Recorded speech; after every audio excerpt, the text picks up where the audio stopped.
It's been more than 70 years since the first successful organ transplant, a kidney. The chances of further operations of this kind being conducted.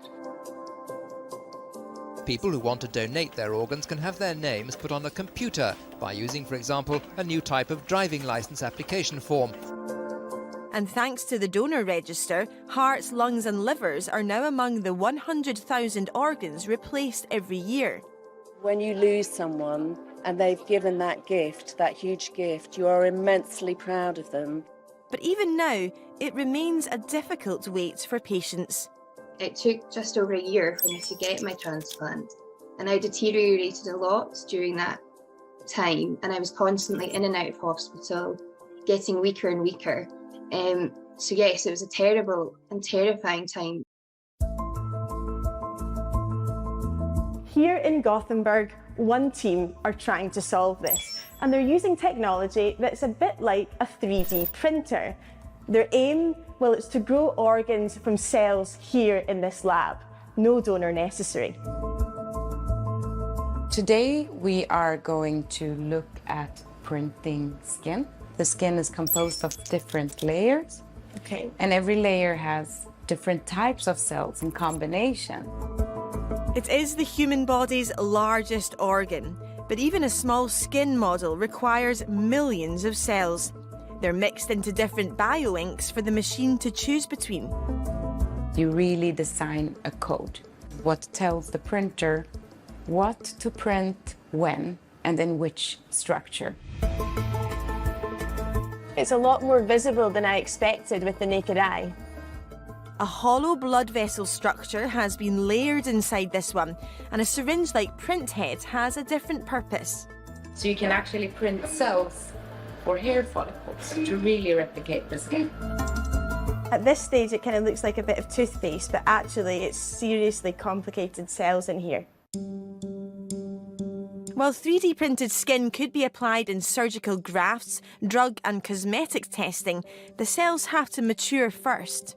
This is where we culture the samples we've printed. They are kept in incubators for several weeks, and this tray is about a week old. The top part, which is mimicking the top of our skin, is on top. A mix of proteins and nutrient molecules is fed in and the waste is removed, all while being closely monitored. The beauty with this microscope is you can actually watch your sample through an iPad, so it's no longer looking through those small eye things. Green dots for living cells, red for dead. So there's not that many dead cells here that you can see. Which is a very good sign. Close analysis of the end results is needed to fine-tune. CELLINK has been printing cancer tumours so that patients could receive personalised treatments without enduring drug trials themselves. They've also made liver models for drug screening campaigns and are helping beauty brands become animal cruelty-free thanks to testing on lab-grown skin. In this Gothenburg hospital, researchers plan to put bioprinted cartilage in patients with muscle issues in just a few years. First patients is of course the sports injuries, because they will probably heal better, or at least we think so, but also for elderly patients or patients that suffer from osteoarthritis.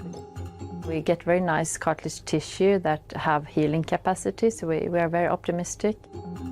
Further studies are needed to prove the methods are safe, but it could save time and money. We can actually print what the damage looked like before. We can actually print it directly into the knee probably in the future. And you can mass produce it. I mean, you can start with a printer and then go home and make thousands of copies. And more complex procedures are coming down the line. Now, what do you feel is the ultimate aim? Many people die waiting in the line for organ transplantation. So what we're hoping is that this technology in the future will actually be able to provide these organs. How far off are we? I think 15, 20 years is when we might see it in clinic. Simpler organs can be seen very, very soon. But if we're talking a full organ, internal organ, that will take some time. One of my oldest friends is alive thanks to a donor liver. To not have that year-over-year wait, to know that they would be potentially growing an organ for me, if that's all it took, I would have been in a stronger place to have the operation in the first place. It stops a lot of the worry, I would imagine, because you know it's there. And like this waiting game that you don't know when it's your turn. Would you feel differently about having an organ that, you know, didn't mean that someone had to die? You're waiting for somebody to die, and you're waiting for that person to be in the right blood group, the right size. You know, I couldn't have a 6'8" massively obese gentleman because it wouldn't have fitted in my abdomen.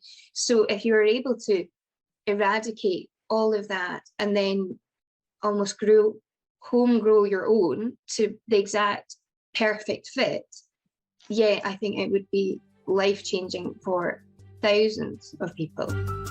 There's a way to go yet, but the first steps from skin cells to mending muscles are promising.